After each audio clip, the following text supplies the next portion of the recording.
सुनतात्रये श्रीवर्धमानमाख्याय घाति संघात घातनम् विद्यास्पदं प्रवक्ष्यामि तत्त्वात् श्लोकवारसिकम्। पंचमृष्टि भगवान की जय। देवादिदेव श्री आदिनाथ भगवान की जय। परम पूज्य आचार्य उमा स्वामी जी महाराज की जय। परम पूज्य आचार्य श्री विजयन स्वामी जी महाराज की जय। परम पूज्य आचार्य श्री शांति सागर जी महाराज की जय। परम पूज्य आचार्य श्री सन्मति सागर जी महाराज की जय। परम पूज्य आचार्य श्री अभिनंदन सागर जी महाराज की जय। परम पूज्य आचार्य गुरुदेव सुंदर सागर जी महाराज की जय। गुरुदेव समंत भद्र स्वामी की जय।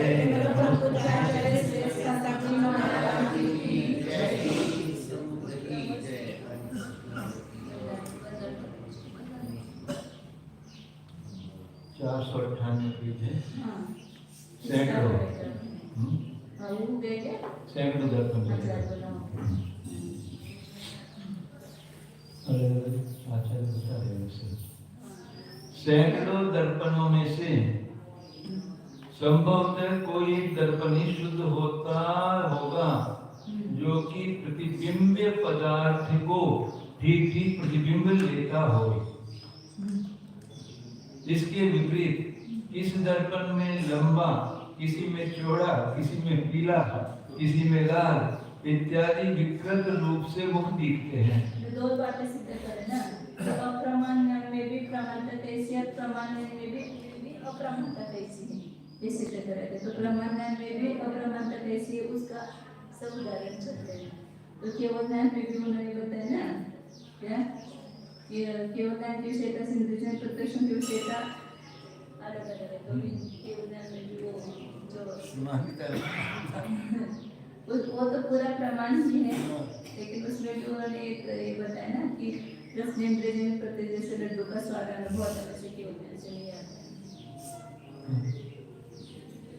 ठीक है, लेकिन वो कुछ कारण नहीं है ऐसे, जैसे रसनेन्द्रिय से लड्डू का स्वाद आता है, ऐसे केवल ज्ञान के बाद नहीं आता है।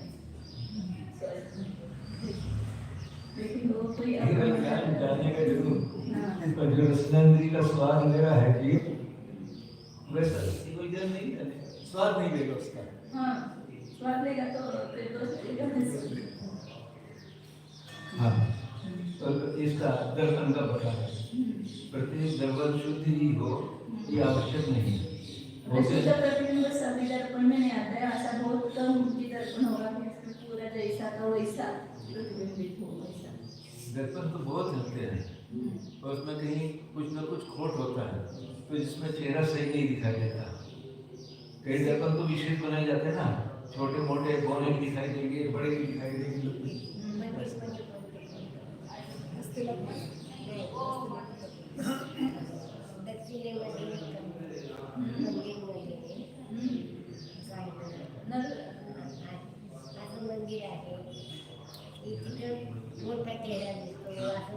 और सर्कस में माता जी बहुत लगाते हैं, मेले में ऐसे ऐसे दर्पण लगाते हैं, सामने कोई तो नाटा दिखाई देगा, कोई तो लंबा दिखाई देगा।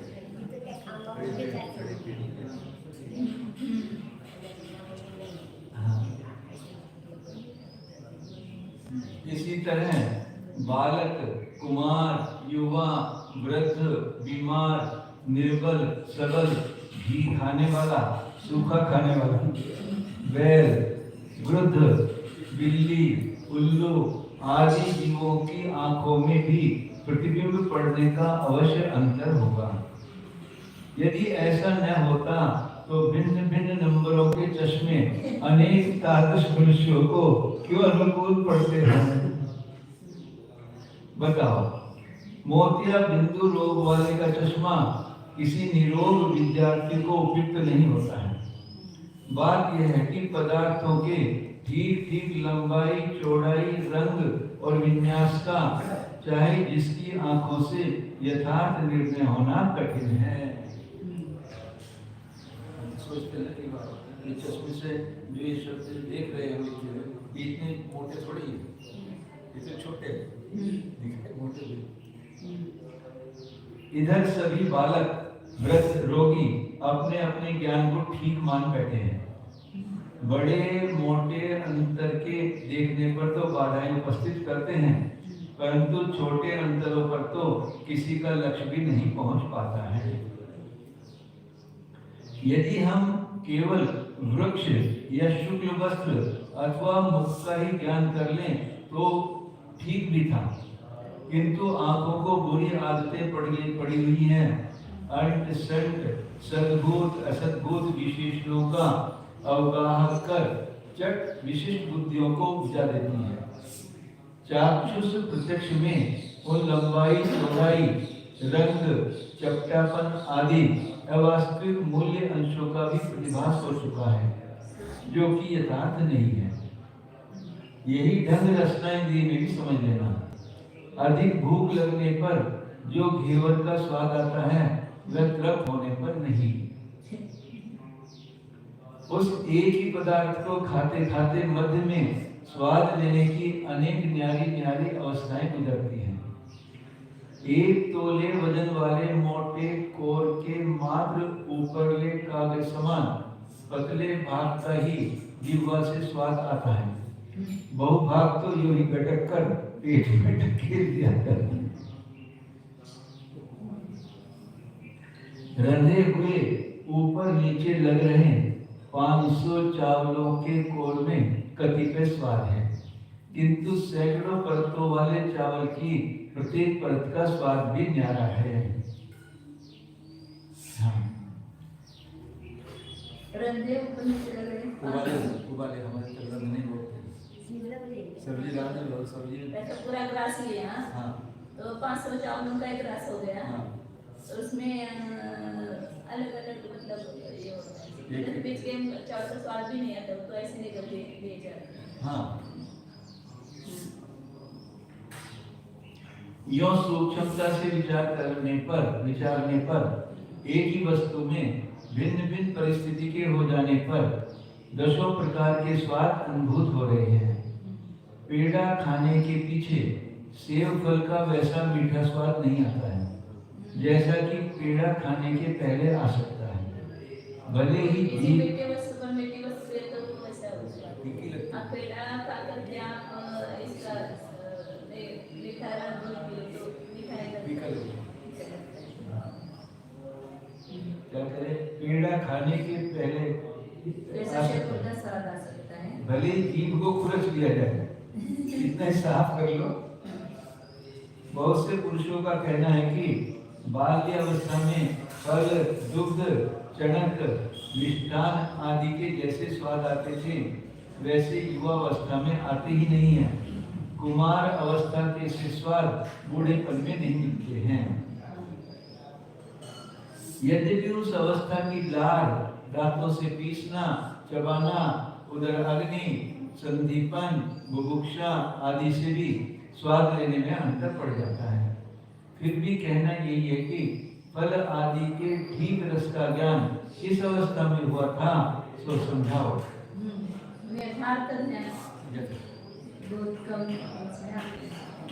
अब तो यथार्थ का माता जी जमाने खत्म होता जा रहा है। दूध में भी शक्कर मिला कर पिएंगे, सेव में नमक लगा नहीं तो मतलब जो उसका वास्तविक स्वाद है वो आता ही नहीं, सब मिश्रित स्वाद हो रहा है। शक्कर मिला के भैया क्या जरूरत है। आचार्य विष्णु सागर जी ने कहा था कि यदि लौकी खा रहे हो तो लौकी को उबाल के खाओ, कच्चा तो नहीं खा सकते। उबाल कर खाओ तो लौकी का स्वाद आएगा। यदि इसमें नमक मिर्च डाल दिया तो नमक का स्वाद आ रहा है या घी का स्वाद आ रहा है, लौकी का स्वाद आ ही नहीं सकता। विज्ञान की कितनी ये ऐसा होते हैं ना उनको प्रमाण ज्ञान में भी सब यथावत ज्ञान होगा ऐसा नहीं। ये दिखाने सब अलग अलग उदाहरण दिखा। एक ही पदार्थ को खाकर जबकि बालक युवा रोगी आदि सभी ने अपने राशन प्रत्यक्षों से में स्वाद के अनेक विशेष को जान लिया है, तब ऐसी दशा में सबके राशन मति ज्ञानों को सर्वांग रूप से प्रमाण नहीं कहा जा सकता है। स्पर्शन इंद्रिय से उत्पन्न हुआ साम व्यवहारिक प्रत्यक्ष भी मोटे मोटे अंशों में प्रमाण है, ज्ञात कर लिए गए सूक्ष्म अंशों में नहीं। तर्जनी उंगली के ऊपर मध्यमा उंगली को चढ़ा लो, फिर अग्रिम 2 कोटराओं का बीच संधि में किसी चने पर एक गोली को चौकी या दूसरे हाथ की हथेली पर रखकर डुलाओ, तुमको 2 गोली मालूम पड़ेगी।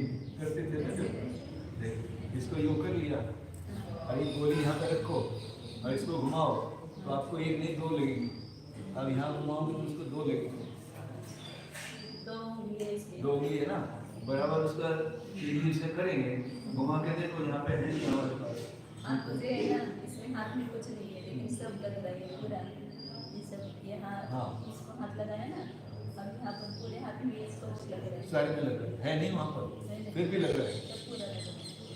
ये समस्या वाली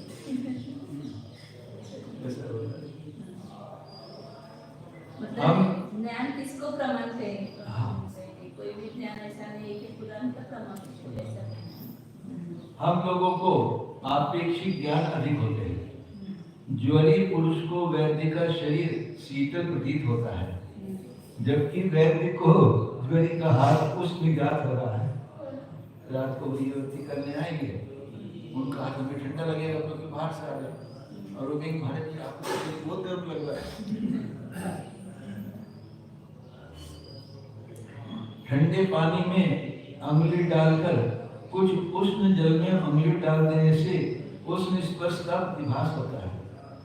साथ ही अधिक गर्म जल में अंगुली डुबोकर पुनः उसी किंचित गर्म जल में अंगुली डाल देने से शीत स्पर्श का ज्ञान होता है। अभी मेरे मुझे करवाते हैं वो पहले तो एकदम गर्म पानी में डालते तो फिर एकदम ठंडे पानी में 1 मिनट डालना, ऐसे कर। अब ठंडे पानी से गर्म पानी में डालते तो गर्म लगता ही नहीं वो पानी, कितना गर्म होता है, फिर वो गर्म लगता ही नहीं। तो पहले तो इतना दूसरों को तो बहुत गर्म लगेगा, लेकिन हम ठंडे पानी से गर्म पानी में डालेंगे तो गर्म लगेगा। फिर गर्म से में ठंडे लगते हैं, डालते हैं ज़्यादा ठंडा लगता है, गर्म से नहीं डालते ठंडा गर्म से ठंडे में, ठंडे से गर्म, तो गर्म क्या है ठंडा पानी। अधिक मिर्च खाने वाले को स्वल्प मिर्च पड़े व्यंजन में चिरपरा स्वाद नहीं आता है, किंतु दूध पीने वाले बालक का उस स्वल्प मिर्च वाली तरकारी से पूरा मुंह झुलस जाता है। कितने लौकिक उदाहरण दिया आचार्य ने।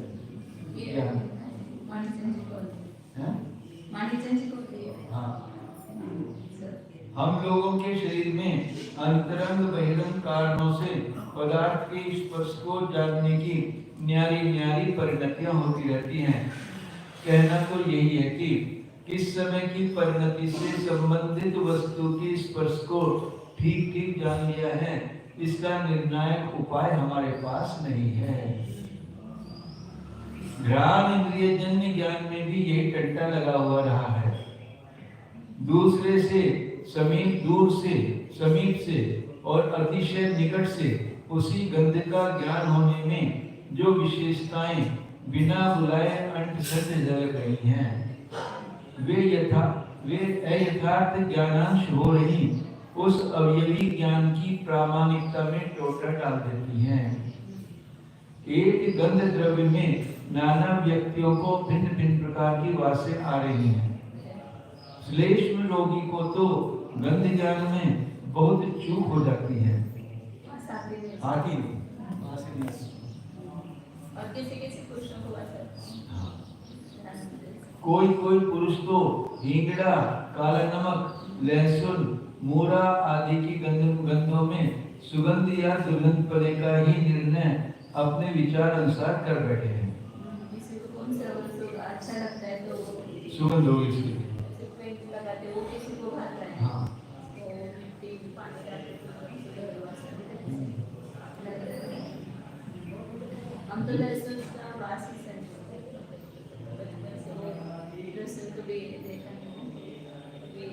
किसी के घर में जाते आने लोग की वास आती है, जो कि एक दूसरे से विरुद्ध पड़ता है। तभी तो गोमट सार में अनुकूल वेदन और प्रतिकूल वेदन का लक्ष्य कर सुगंध और दुर्गंध को पुण्य पाप दोनों में गिनाया है। सभी 20 के 20 भेद पुण्य रूपी और 20 के 20 भेद पाप रूपी है ना। किसी को कौन सा रंग अच्छा लगता है, किसी को कोई गंध उसके अनुसार रूप सुख का वेदन कराए तो पाप पुण्य रूप, दुख का वेदन कराए तो पाप रूप। लेकिन सुगंध और दुर्गंध का निर्णय किसकी नाक से कराओगे? शब्द के श्रावण प्रत्यक्ष में भी ऐसी पोलें चल रही हैं। दूर निकटवर्ती शब्दों के सुनने में अनेक अंतर पड़ जाते हैं। बहिरंग कारणों के समान अंतरंग क्षयोक्षम शल्य संकल्प विकल्प प्रसन्नता दुख रोग आदि की अवस्थाओं में भी अनिवार्य अनेक प्रकार छोटे बड़े विसंवाद हो जाते हैं। शुद्ध ज्ञान में भी अनेक स्थलों पर पोलम पोल मची हुई है। किसी वस्तु का शुद्ध ज्ञान करते समय ही इष्ट को अनिष्ट और अनिष्ट को इष्ट समझ लिया जाता है। जब सामव्यवहारिक प्रत्यक्ष का यह हाल है तो बेचारे परोक्ष शुद्ध ज्ञानों में तो और भी झंझटें पड़ेंगी। किसी मनुष्य ने सहारनपुर में यूं कहा कि बंबई में 2 पहलवानों की भित्ती यानी कुश्ती हुई। एक मल्ल ने दूसरे को गिरा दिया। दर्शकों में से प्रधान धनिक ने विजेता मल्ल को 1000 रुपए पारितोषिक यानी इनाम में दिए। यहाँ विचारिए कि शुद्ध ज्ञान करने वाला श्रोता पुरुष यदि कहे हुए शब्दों की मात्र वाच्य अर्थ का ही ज्ञान कर लेता तो उतना शुद्ध ज्ञान सर्वांगीण ठीक मान लिया जाता। किंतु सहारनपुर में वक्ता के सन्मुख बैठा हुआ श्रोता उसी समय अपनी कल्पना से लंबे चौड़े अखाड़े को गढ़ लेता है।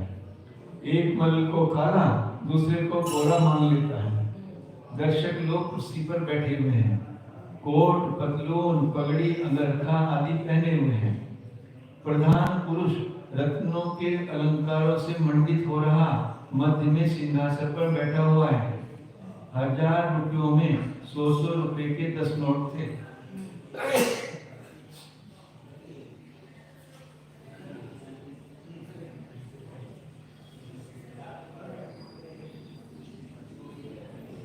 विजेता मल्ल प्रसन्नतावश इधर उधर उछलता फिरा। ये सारी कल्पना उसके मन में उसके मन में चल रही है। सुनते कुछ तो ऐसा कल्पना कर लेते हैं ना। हाँ, परोक्ष जो कोई दृश्य होता है वो सीन बन जाता आंखों के सामने वैसे कल्पना से।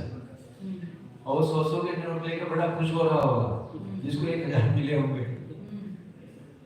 प्रसन्नतावश इधर उधर उछलता फिरा होगा इत्यादि बहुत सी ऊट पटांग बातों को भी साथ ही साथ उसी शुद्ध ज्ञान में जानता रहता है जो कि झूठी है। श्रोता भी बेचारा क्या करे, झूठी कल्पनाओं के बिना उसका काम ही नहीं चल सकता है। लड़ने वाले मल्ल अमूर्त तो है नहीं, अतः उनकी काली गोरी मूंछ वाली या बिना मूंछ वाली मूर्ति को अपने मन में गढ़ लेगा। आकाश में तो कोई भित्ति होती नहीं है, अतः अखाड़े की भी कल्पना हो करेगा। बेचारे देखने वाले पुरुष कहाँ बैठे होंगे, अतः कुर्सी मूढ़ा दरी चटाई आदि को भी अपने शुद्ध ज्ञान में झलकाएगा। बात यह है कि एक छोटे से शुद्ध ज्ञान में चौगुनी अठगुनी बातें सच्ची झूठी घुस बैठती हैं। महापुराण को सुनकर भरत और बाहुबली के युद्ध में भी बहुत सी असद्भुत बातें जोड़ ली जाती हैं। भले ही चक्रवर्ती का मुंह पश्चिम की ओर है, किंतु श्रोताओं के ज्ञान में पूर्व दक्षिण की ओर भी जाना जा चुका है। ऐसी कल्पित कितनी कितनी गलतियों को भगवान जिनसेनाचार्य कहां तक कंठोक्त कहकर सुधरवा सकेंगे। सहारनपुर में एक बत्तड़ आदमी है, बतुल जी बात करने वाला ज्यादा बात करने वाला होता है।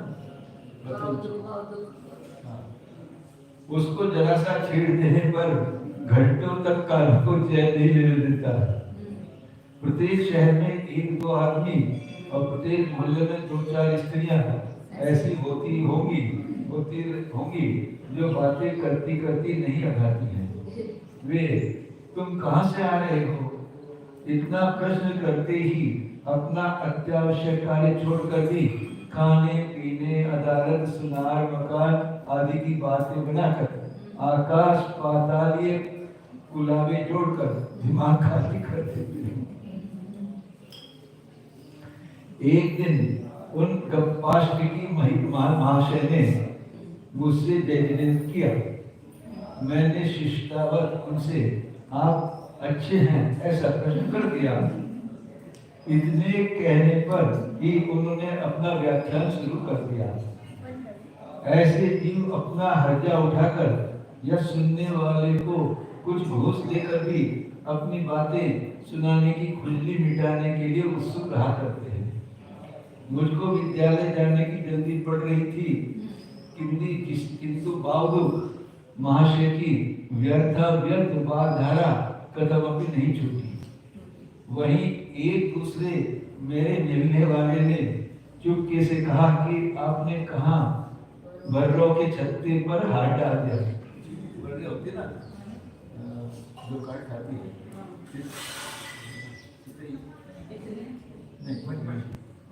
बर्रे होते ना हाँ माखी हमें तो तैयार बोलते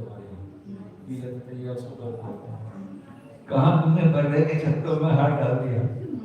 वह तो सब कपार चाट जाता है। हाँ हाँ हाँ जल्दी मचाने पर भी मुझे उस दिन पौन घंटे का विलंब हो गया। यहाँ मुझे ये कहना है कि यही गपोड़बाजी की इल्लत हमारे अनेक शब्दजन शाब्द बोधों में भरी हुई है। अरे इतना हो तो ठीक है। एक साधु 8 बजे पे जा रहे थे, निकले वहां से। हमको थोड़ा जल्दी थी, रुको महाराज जी, मैं पैर छू रुको महाराज जी, मैं पैर और उसको बहुत जल्दी इमरजेंसी है, रुको महाराज जी। एक शब्द सुनते ही शाब्द बोध करने वाला न जाने कितने लंबे चौड़े सर्कल विकल्पों की दांत गाड़ी छोड़ देता है, जिनके के विशेष विशेषण बहुभाग झूठे हैं। पदार्थ के अन्यून और अनतिरिक्त ज्ञान को सम्य ज्ञान माना गया है। न तो कम हो न ज्यादा हो। अनतिरिक्त माने ज्यादा भी ना हो और अन्यून माने कम भी ना हो। तभी तो 2 अंगुली को एक समझना और एक चंद्रमा को 2 समझना विपर्य नाम का मिथ्या ज्ञान है। कहे हुए से अधिक को यथा तथ्य रहित जान लेना सम्य ज्ञान नहीं है। तीर्थंकर भगवान के जन कल्याण का अवसर पर इंद्र आता है, पतित पावन भगवान को सुमेरु पर्वत पर ले जाता है। इस कथन की कितने आकार प्रकार की सूरतें मूर्तें बनाकर श्रोताजन श्रुत ज्ञान कर बैठे हैं। इसके लिखने के लिए 20 पत्र चाहिए। भले ही सुमेरु पर्वत का चित्र खींचना त्रिलोक सार से विरुद्ध पड़ जाए, इसकी कोई परवाह नहीं है। जैसे पहले कोई पहाड़ या जलाशय देखा सुना है, उससे मिलती जुलती आकृति गढ़ ली जाती है, फिर विचारे संशय विपर्य निर्देवसाय ज्ञानों को ही क्यों मिथ्यापन की गाली सुनाई जा रही है। कतिपय सत्य ज्ञानों में भी तो कलियुगी बाबाजियों के समान पोलें चल रही हैं। मिथ्या ज्ञान मिथ्या नहीं है, सम्यक ज्ञान से तो कहा जाता है, उसमें भी मिथ्या पता कैसे है ऐसा बोलते हैं। हाँ इसलिए कहा ना कि विचारे संशय पर अनध्यवसाय ज्ञानों को ही क्यों मिथ्यापन की गाली सुनाई जा रही है, कोई मिथ्या है। जो सम्यक ज्ञान है उसमें भी कितनी मिथ्या बातें घुसी हुई है। उक्त संपूर्ण बातों का निर्णय श्री विद्यानंद स्वामी ने तर्क प्रमाणे इस सूत्र के भाष्य में बहुत अच्छा कह दिया है।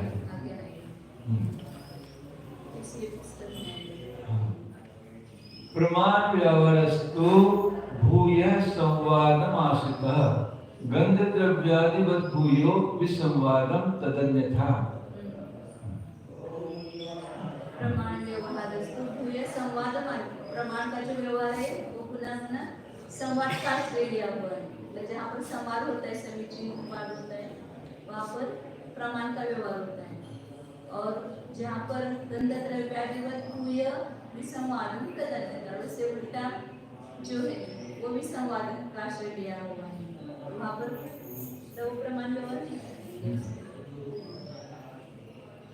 प्रमाण बनने का व्यवहार तो बहुभाग संवाद से संबंध रखता है, जिनमें उसमें कोई विवाद ज्यादा संवाद हो, हाँ, कुछ थोड़ा बहुत भी मिथ्यापना हो, लेकिन वो भाग संवाद है तो हाँ। वहाँ पर प्रमाण पड़ेगा, ये समय ज्ञान ऐसा कहा जाता है। और जिस ज्ञान में बहुभाग या तीखे अंशों में विसंवाद है, उस प्रमाण को अप्रमाणपन का व्यवहार करना चाहिए। मतलब उन्होंने भूय का अर्थ निकाला, मतलब भूय मतलब बहुत भाग, बहुत भाग तो संवाद रहता है तो प्रमाण व्यवहार करेंगे, और बहुत विसंवाद है तो उसको, और आगे उसमें प्रमाणता भी है तो अप्रमाण भी करेंगे। जैसे कपूर, केसर, कस्तूरी आदि में रूप, रस आदि के होने पर भी गंध की प्रधानता हो जाने से उनको गंध द्रव्य कहा जाता है। नींबू, नौन, मिर्च आदि को रस द्रव्य माना जाता है। तो उसमें स्पर्श भी है, गंध भी है, सब है, उसको रस द्रव्य कहेंगे।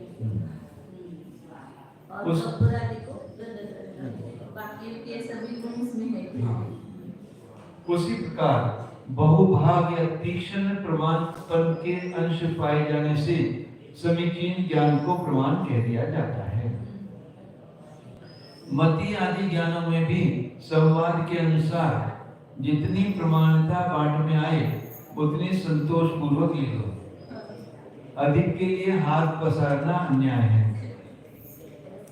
लेखनी, नेजा कलम की ऊपर की छाल सभी चिकनी कड़ी होती है, किंतु अक्षर लिखने के लिए चाकू से जितना तिल बरोबर छिला भाग उपयोगी है वह कारण है। कलम आती थी ना पहले, बांस की कलम, ऊपर से चिकनी और सफेद, और जरा सा भाग यहाँ से काटते थे, आगे से बनाते थे कलम, तो वही भाग हमारा उपयोगी है, कार्यकारी है, वह कारण है, वही उपयोगी है। शेष बहुभाग उस लेखनी का सहायक है। सर्प के अगले 25वें हिस्से में आँख, कान आदि अति उपयोगी पांचों इंद्रियां बनी हुई हैं। शेष 24 भाग सर्प का अति अल्प प्रयोजन को साधने वाला निठल्ला कुचल्ला लगा हुआ है। इसके लिए हम क्या करें? यदि ज्ञान में छोटी छोटी विशेषताओं का प्रतिभास नहीं होता तो हम उसके स्थूल रूप को सच्चा मान भी लेते, किंतु प्रतीक ज्ञान में झूठे सच्चे अनेक विशेषों का तदात्मक विकल्प हो चुका है। अतः प्रमाणपन और अप्रमाणपन की परीक्षा करनी पड़ती है।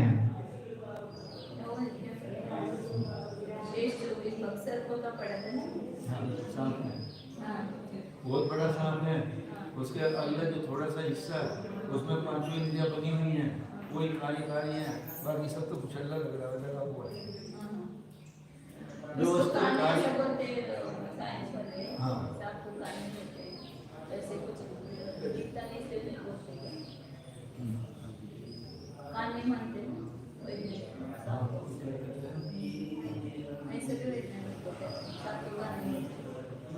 वो सूक्ष्म बनते होंगे, उनको देखते नहीं होंगे, मतलब उसके अवयव में वहाँ पर वो इसके अंदर ही उसकी जो वाइब्रेशन होती है उस शब्द की, उसी से वो ट्रेन करता है। और आँख होती है, जीव तो ही, आँख कान भी होंगे, लेकिन हाँ, इतना नतीजा कोई देखता नहीं। एक ही ज्ञान के प्रमाणपन और अप्रमाणपन का विवेचन बहुत अच्छा शंकर समाधान पूर्वक श्लोक वार्तिक अलंकार में लिखा हुआ है। विज्ञ पुरुष उसका पर्यालोचन करेंगे। निष्कर्ष यह है कि विरोधी सारिके दिख रहे अनेक धर्मों को भी वस्तु झेल रही है, तो अविरोधी अनंतानंत धर्मों के धारण की तो बात ही क्या है। एक पदार्थ जितने कार्यों को करता है उतने स्वभाव प्रत्येक न्यारे न्यारे उसमें मानने पड़ते हैं। हाँ। एक युवती के मृत शरीर को देखकर साधु, कामुक और कुत्ते का निर्वेद, इंद्रिय लोलुपता और भक्षपन, ये तीन कल्पनाएं भी युवती शरीर में वस्तुभूत विद्यमान हो रहे तीन स्वभावों के अनुसार ही हुई हैं। युवती शरीर जो है वो तीनों में निमित्त पड़ रही है। हाँ, निमित्त पड़ने का स्वभाव उसमें है। किसी को उसको देख करके जो पुरुष था उसको तो उसी भोगने का भाव है। साधु तो उससे वैराग्य भाव है कि मतलब कैसे अपना जीवन इसमें व्यर्थ गंवाना है ऐसा। और कुत्ता तो उसमें ये सब लोग चले जाएंगे तो मैं इसको खा जाऊंगा। ऐसे तीन क्या 303 लाख तीनों अनंतों परिणामों को लिए हुए स्वभाव वस्तु में विद्यमान है। नीलांजना के नृत्य में भगवान आदिश्वर को वैराग्य और शेष राजाओं को राग भाव उत्पन्न करा देने की दोनों निमित्त शक्तियां विद्यमान हैं। यो अनेक स्वभावों के मानने पर ही पदार्थों में नवीन नवीन अर्थ क्रियाएं बन सकती हैं। अर्थ क्रियाओं के नहीं होने से तो पदार्थ अवस्तु हो जाएगा, जो कि नष्ट नहीं, इष्ट नहीं। पदार्थ वस्तु हो जाएगा जो कि नष्ट नहीं है। पदार्थ नष्ट नहीं, पदार्थ इष्ट नहीं होना चाहिए। हाँ, इष्ट नहीं है।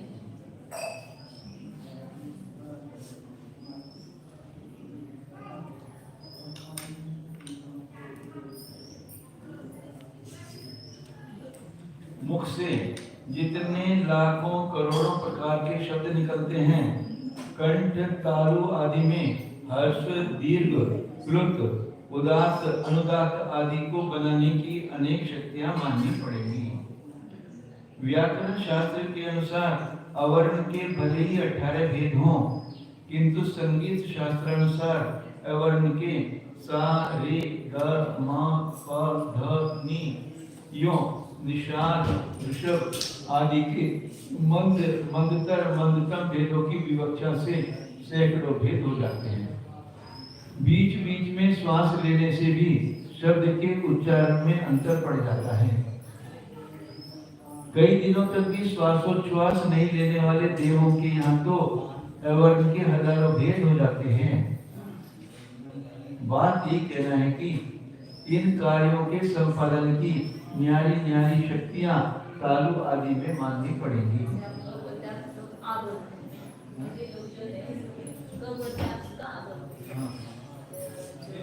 खाली अक्षर होता है ना, उसमें बहुत फर्क होता है।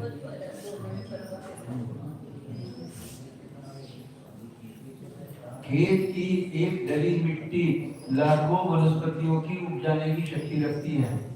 यो अनेकांत के परिवार का कुछ दर्शन हो जाता है। 6 स्थानों में पड़ी हुई हानि वृद्धि अनुसार अनंतानंद अविभाग प्रतिच्छेदों के अविश्वक भाव समुदाय को एक पर्याय कहते हैं।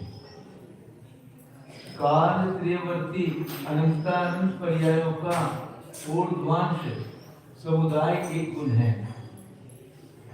अनंतानंद गुणों का तादात्मक तिर्यकांश पिंड हो रहा एक द्रव्य है। जैसे अपन बोलते हैं ना, इसमें कितने अविभाग प्रतिच्छेद हैं। अनंत जीवराशि से अनंत गुण इतने अविभाग प्रतिच्छेद हैं, तो उनकी मिलकर के एक ही पर्याय है। अविभाग प्रतिच्छेदों की मिलकर के एक पर्याय है। और कोई एक गुण है, ज्ञान गुण है, उसके क्रम से क्या हो रही है पर्यावरण। ज्ञान के भी अनेक प्रकार की पर्याय, शुद्ध ज्ञान के भी अनेक प्रकार की पर्याय हैं। तो ये सब पूरे 3 काल में होने वाले जो अनंत पर्यायों का जो मिलाकर के एक गुण चाहिए संपूर्ण ऊर्ध्वांश समुदाय को। ऊर्ध्वांश समुदाय में पर्यावरण समूह पूरा एक 3 कालवर्ती पर्यायों का समूह मिलकर के एक ज्ञान गुण हो जाए। इसलिए सामान्य ज्ञान गुण कहेंगे तो उन सब पर्याय में जो व्यापक है उसको सामान्य कहेंगे। और एक एक जो पर्याय वो गुण पर्याय है, और उन सब गुण पर्याय में व्यापक एक गुण है। ऐसे अनंतानंत गुणों का समुदाय तर आप मुक्तिदेह अंश पिंड हो रहा वो एक द्रव्य। अनंतानंत अविभव प्रतिच्छेदों की एक पर्याय है, अनंतानंत ऊर्ध्वांशों का एक गुण है और अनंतानंत गुणों का एक द्रव्य है। व्यक्ति रूप से अनंतानंत द्रव्यों का संयुक्त संयोगाल्पीयस्व नाम का समूह लोक है और अनंतानंत द्रव्यों का समूह उसको लोक है। ये संयुक्त संयोग अल्पीयस्व तो जिसके साथ सभी द्रव्यों का संयोग हुआ है ना, अल्पीयस्व तो बताइए ये शब्द नहीं आया। संयुक्त संयोग अल्पीयस्व नाम का समूह मतलब सबको मिला करके एक समूह रूप से एक कहा ना, तो इसलिए अल्पीयस्व बताया। सब द्रव्य संयोग रूप जहाँ पर है उसको एक लोक कहा। ये बात समझ आ रही है आपको? जो भी बताया ऊर्ध्वंश कौन सा है, सामान्य क्या है, वांश मतलब पर्याय, एक एक पर्याय। इसको बहुत अच्छे से वांश मतलब एक एक गुण, वांश मतलब एक एक पर्याय, कालक्रम से होने वाली पर्याय। क्योंकि ये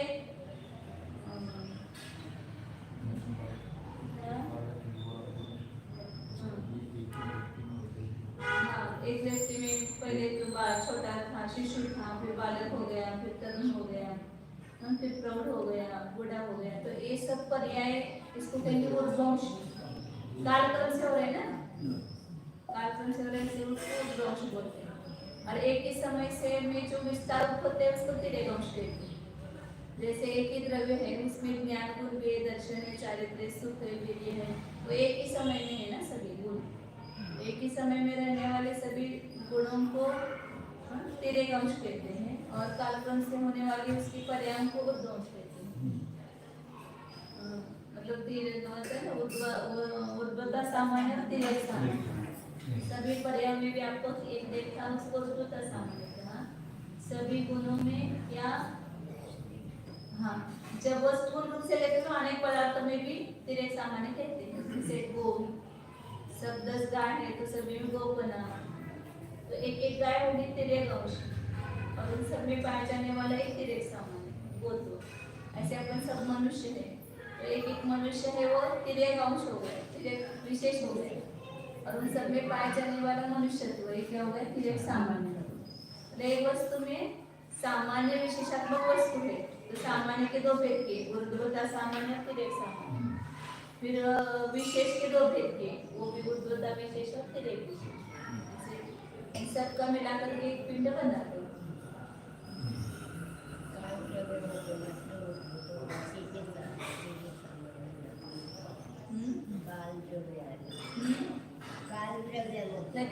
ऐकायला की खरं ते अजून नाही कालद्रव्यामध्ये तिर्यक सामान्य नाही, प्रदेश नाहीये, गुण आहे की खरं, गुणाच्या अपेक्षा तिर्यक सामान्य आहे परंतु प्रदेश नाहीत अनेक, म्हणून त्याला म्हणतात। म्हणजे तिर्यक सामान्य दो प्रकार से घटित किया, एक प्रदेशों की अपेक्षा एक गुणों की अपेक्षा। एक समय में इसके बहुत सारे प्रदेश हैं, तो यहाँ पर भी पुस्तक है, यहाँ पर भी है, यहाँ पर भी है, यहाँ पर भी पुस्तक, तो सभी में वो तिर्यक सामान्य बहु प्रदेशों की अपेक्षा से बहुप्रदेश नहीं है, इसलिए तिर्यक सामान्य नहीं। ते सांगावे तिर्यक सामान्य दोन अपेक्षाने घटवायचं आहे, गुणांच्या अपेक्षाने आणि प्रदेशांच्या अपेक्षाने। प्रदेश की अपेक्षा से तिर्यक सामान्य नहीं कहेंगे कालद्रव्य में, लेकिन गुणों की अपेक्षा से तो काल तिर्यक सामान्य है ऐसा बोलते हैं। एक ही समय में प्रदेश एक ही समय में रहते हैं सब, तो एक ही काल में अनेकों में जो अन्वय देखा जाता है उसको तिर्यक सामान्य कहते हैं, और काल क्रम से अनेक कालों में एक का अन्वय देखना उसको ऊर्ध्वता सामान्य कहते हैं। तो यहाँ तिर्यक सामान्य देते वक्त एक द्रव्य में कैसे घटित करना, तो उस द्रव्य के सभी प्रदेश एक साथ है, उन सभी प्रदेशों में वो एक द्रव्यपना देखना, एक वास्तुपना, तो वो तिर्यक सामान्य है। या उसमें अनेक गुण एक काल में पाए जाते हैं, सहभागी होते ना गुण, एक ही काल में सभी गुण पाए जाते हैं, तो उसमें भी सब गुणों में व्यापक बना देखना, जीव है वो ध्यान में भी है, दर्शन में भी है, सुख में भी है, वीर्य में भी है, इसमें भी है, तो वो तिर्यक सामान्य है।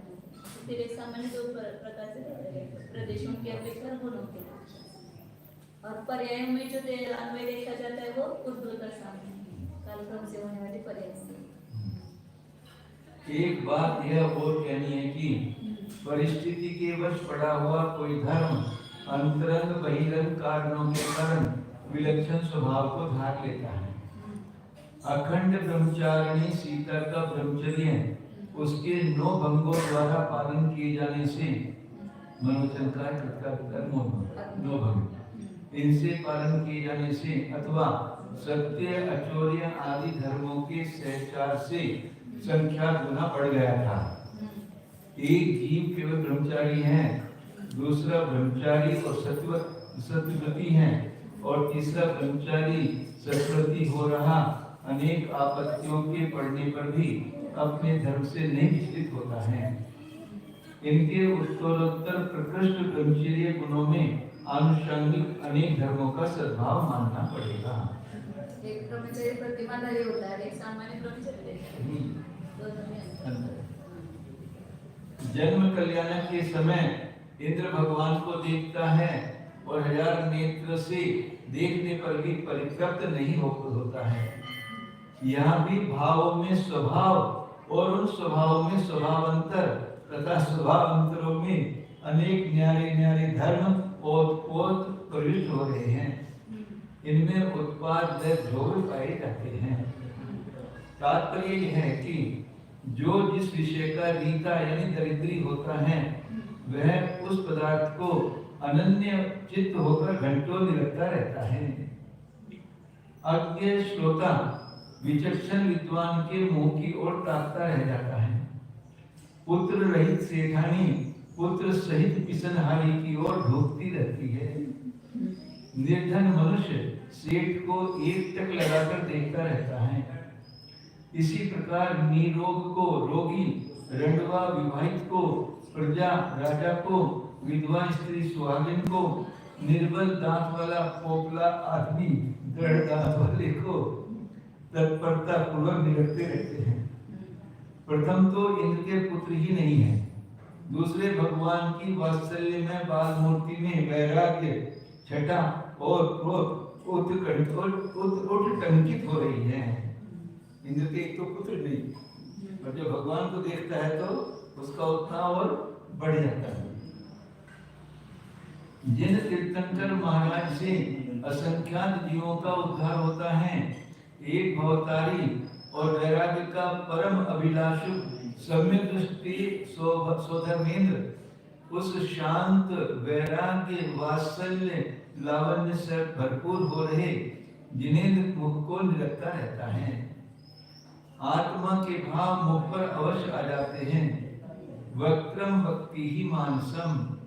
मुझे ये कहना है कि ज्ञान त्वय और तीर्थंकरत्व से अविनाभाव रखने वाली अनेक पुण्य प्रकृतियों का उदय, परमोत्कृष्ट शारीरिक शक्ति, नरकों में भी थोड़ी देर के लिए दुख मिटाने वाला अचिंतनीय सामर्थ्य आदि अनेक स्वभावों से तीर्थंकर बालक की मुखाकृति इतनी प्रेक्षणीय हो गई है कि इंद्र भी रिक्त मुग्ध पुरुष के समान घंटों निरखता रहता है।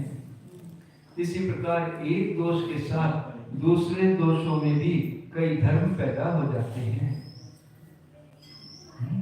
एक गुण में एक दोष के साथ दूसरे दोष। हाँ, अष्ट सहस्त्री में एक स्थल पर लिखा हुआ है कि चोर पारदारिक से अचोर पारदारिक निराला ही है। असली चोर या डाकू पराई बहन बेटी के हाथ नहीं लगाते हैं, किंतु केवल माता या बहन कहकर माल या गहना झपट लेते हैं। इस चोरी हुई थी तो गाड़ी में वो हमको हाथ नहीं लगाना, हमको बिल्कुल हाथ नहीं लगाना, लेकिन हम तो आपको माँ बेटी के समान मानते हैं, हम आपको कुछ नहीं करेंगे, आप लोग कुछ भी नहीं करेंगे, केवल हमको पैसा चाहिए, पैसा।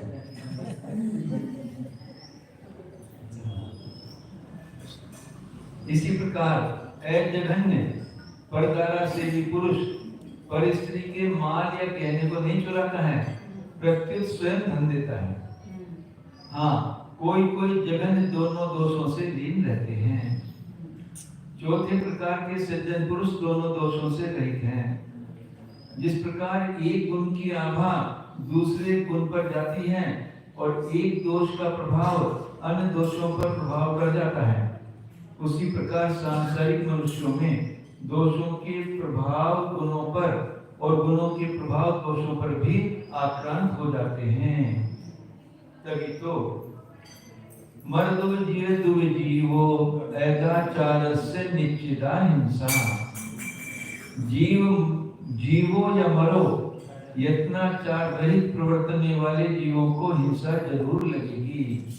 साधुओं के लिए विशेष है ये। यदि हमारा प्रत्येक कार्य यत्न पूर्वक नहीं है तो हिंसा का दोष लगेगा, चाहे जीव मरे या नहीं ना मरा तो मरे। भी दोष लगेगा। वो जाने नहीं मरा। हाँ। तो जब अपन बोले ना तो कैसे तो हो गया, वो चीजें नहीं चीजें नहीं मरे। हाँ, मरे नहीं मेरे, अपना पैर पड़ा या कुछ हुआ तो दोष लगेगा। ईर्ष्या समिति का पालन कर रहे मुनि को कुलिंग जीव की मृत्यु हो जाने पर भी उस हिंसा को निमित्त लेकर स्वल्प भी बंद नहीं होता है। श्लोक वार्तिक अलंकार में असद अभिधानमृतम, असद अभिधानम न छूटा है ना, न छूटा है, असद अभिधानम अमृतम। इस सूत्र के भाष्य में किसी सत्य को असत और किसी असत्य को सत्य घोषित किया है। तेन सपर संताप कारणम यद वचों गिना यथा दृष्टार्थमप्यत्र तदसत्यम विभाव्यते मिथ्यार्थमपि हिंसादि निषेधे वचनं मतम् सत्यं तस्य साधुत्वा अहिंसा प्रशुद्धिदम्। वो ऊपर बताना असत्य को भी असत्य और किसी असत्य को भी सत्य घोषित किया। असत्य भी है, यदि संकट काल में उसको सत्य वैसा ही बोला जाएगा तो उसको भी असत्य माना। और कई असत्य भी है, मतलब किसी प्राणी को बचाने के लिए असत्य बोला गया लेकिन उसको भी सत्य कहा। उसमें श्लोक आर्थिक अलंकार में इसका ये इसके लिए दृष्टांत दिया है। तेन स्वपर संताप कारणम तद वचोंगिना, स्व और पर को संताप का कारणभूत जो वचन है प्राणियों का, यथार्थ दृष्टार्थमपि वास्तविक यथार्थ होते हुए भी तद असत्यम विभाव्यते। दूसरे के यदि मर्म को भेदन करता है तो वचन जो है वो सत्य भी है तो वो असत्य है। और मिथ्यार्थमपि अनुसारे निषेधे वचनं सत्यम तत्सु साधुत्वात् अहिंसा प्रशुद्धिदम्। और मिथ्यार्थ भी है, हाँ, हिंसादि के निषेध करने में मिथ्यार्थ वचन भी है। मतलब किसी प्राणी की हिंसा हो रही है तो वो प्राणी वहां नहीं गया ऐसा बोला, झूठ भी बोला तो भी वो सत्य माना गया, क्योंकि इसमें वह हिंसा वृद्धि शुद्धि को देने वाला है। सत्य साधुत्व, सत्पुरुषों में साधुपना होने से उसको सत्य माना। असत्य को भी सत्य और सत्य को भी असत्य के सिखा। सत्य होते हुए दूसरों के मर्म को या उसका ये करने वाला है, दुख देने वाला है तो वह असत्य है। और मिथ्या भी है लेकिन प्राणियों को बचाने में कारण है तो उसको सत्य है। यो अनेकांत का चाहे जितना विस्तार बढ़ाया जा सकता है, उक्त विवेचन वस्तु के अनंतानंद धर्मों के प्रबोध पर पहुंचने में उपयोगी समझकर किया गया है। आजकल प्रत्यक्ष प्रमाण और युक्तियों से सिद्ध हो रहे पदार्थों को नतमस्तक मानने वाले परीक्षकों के युग में स्याद्वार और अनेकांत की सिद्धि करना कोई कठिन नहीं है। स्याद्वार सिद्धांत और अनेकांत प्रक्रिया किसी न किसी ढंग से प्राय सबको मानने पड़ते हैं। अलम पल्ली बीते ना, पल्ली बीते ना, जास्त आता सांगत जसा विस्ताराला बसायचं म्हणलं ना, तर जाणारे परत पाणी फुटत जाते की पुढे, ते नको आता बसते.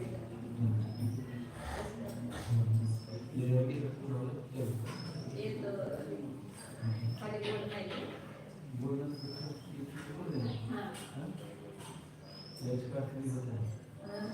हां इनका है टीका करतात दोनों एक ही श्लोक आहे. सार्वश्री द्वादशांगम पुनिति मुसुमत औनत्य भांगमनत मन्यतुल्य श्रीमत्तत्वार्थ शास्त्रम विलुटन जनि जाने गरात्नाथ पत्न्यम सत्यापस्यात् प्रमाणं नैव नैव श्रुति नैव च सप्तभङ्गे भवेत् वै चित्वैकान्तप्रवादा नदिगमचुस्रुद्रु लब्धये शाश्वताग्नि सार्वस्त्री द्वादशांगा गुणिते सुमत नवनत्यं भाङ्मन्ततुल्यं श्रीमत्तत्त्वार्थशास्त्रा विरुद्धनचविचा नेकरत्नाब्दतज्ञपद्यं सत्याङ्कस्यात् प्रमाणे वकृतिनैव च सप्तभङ्गे भवेत् भो चित्वैकान्तप्रवादा नदिगमस्य सूत्रं लब्धये सूत्र वही सूत्र खाली एक ही शब्द बदल दिया मैंने षष्ठ शताब्दी और षष्ठ सूत्र में इतना ही बदल किया बाकी सब वही हाँ 10 से 7 ओ जानिए हमें शुद्ध चैतन्य मंदिर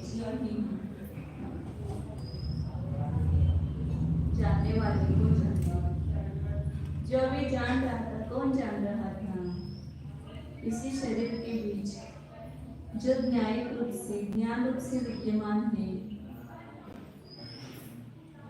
वह हमें अनुभव में आ रहा है।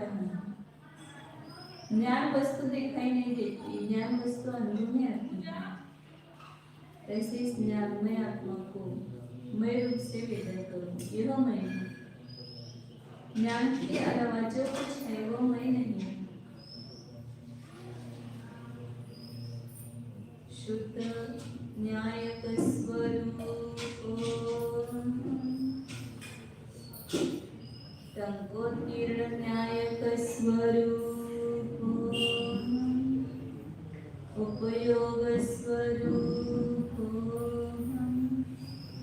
निर्मम स्वरूप